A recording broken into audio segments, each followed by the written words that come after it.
کہا میں نے خواب دیکھی ہے. تو حضرت عمر کہنے لگے شہید تو دلیر لوگ ہوتے ہیں, شہید تو دلیر, جسے سارا زمانہ دلیر کہہ رہا ہے وہ اپنے بارے میں کیا کہہ رہے ہیں؟ کہتے ہیں شہید تو دلیر, میں تو کاہل سا آدمی ہوں, سست آدمی ہوں, میں تو اتنا کام ہی نہیں کرتا. تو یہ خواب تو نے جو دیکھا ہے نا, پھر سے دیکھنا. تو ابو بکر صدیق فرمانے لگے عاجزی نہ کر, انکساری نہ کر, تو جو کہہ رہا ہے ٹھیک کہہ رہا ہے, لیکن مجھے سن کے شکر بھی ہوا ہے اور افسوس بھی ہوا ہے. افسوس اس بات کا کہ تیرے جیسا بطل عظیم چلا جائے گا, اور شکر اس بات کا کہ رب تجھے زندگی بھی اعزاز والی دے گا, اور شہادت کی موت دے کے اللہ تجھے موت بھی عزت والی عطا فرمائے گا. اللہ موت بھی تجھے عزت والی دے گا, تجھے کاہلوں جیسی موت اللہ. حضرت فاروق اعظم رضی اللہ عنہ, بھائی یہاں تو اس زمانے کا سب سے بڑا مسئلہ پروٹوکول ہے. لوگوں کو پتا ہوتا ہے کامل پیر ہے, کامل مرشد ہے, لوگ نہیں جاتے. میں کسی کا مرید ہو جاؤں, میرا پروٹوکول کدھر گیا؟ پتا ہوتا ہے یہ کامل استاد ہے, میں اس کے پاس بیٹھوں گا تو میری تربیت کرے گا, لیکن لوگ شاگرد نہیں بنتے. میں کدھر گئی؟ یہ پروٹوکول کی مصیبت ہے نا, اس نے بڑے بڑے لوگ زیرو کر دیے, بڑے بڑے لوگ. اور یہ مت سمجھے کہ آپ کا وزیر اعظم پروٹوکول لیتا ہے یا آپ کا صدر پروٹوکول, وزراء, ایسی کوئی بات نہیں. ہم چھوٹے طبقے سے لے کر بڑے سارے پروٹوکول کے قائل ہیں. ہمارا تو داماد بھی کہتا ہے کہ مجھے پوچھا نہیں میں تمہارے گھر کیوں آؤں.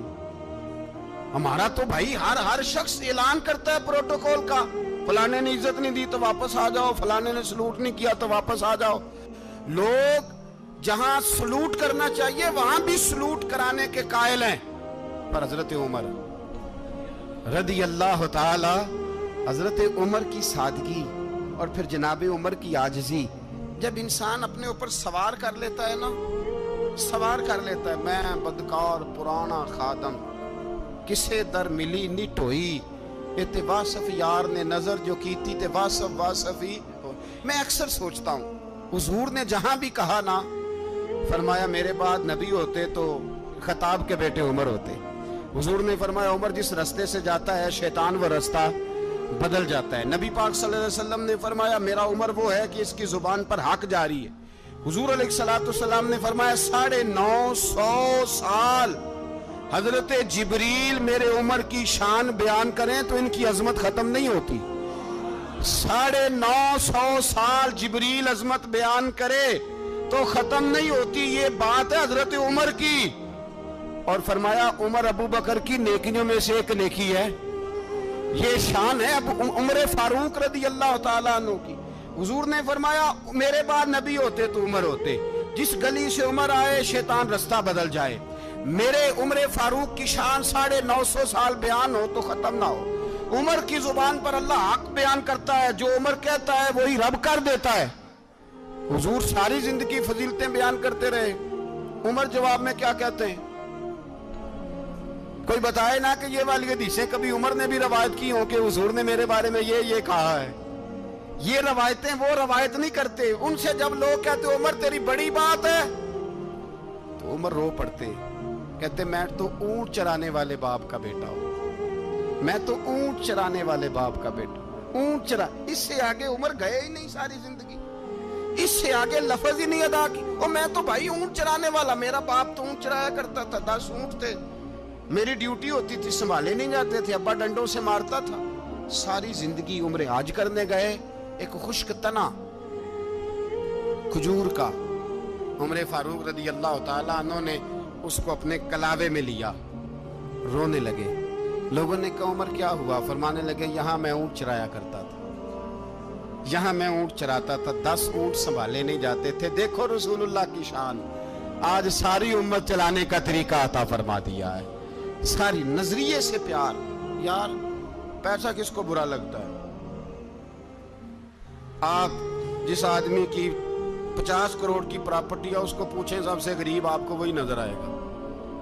وہ کہے گا میں ٹائٹ ہوں. حالات بڑے, میں کئی باری پوچھے انہوں نے, میں کہتا ترجمہ بھی 10 چھڑوں کی, ہمیں تو سمجھ نہیں آتی. اور ٹائٹ حالات کون سے ہوتے ہیں جی؟ جس آدمی کا کروڑوں میں کاروبار ہے نا, اس کو آپ چھیڑے وہ رونے لگ جائے گا, رونے.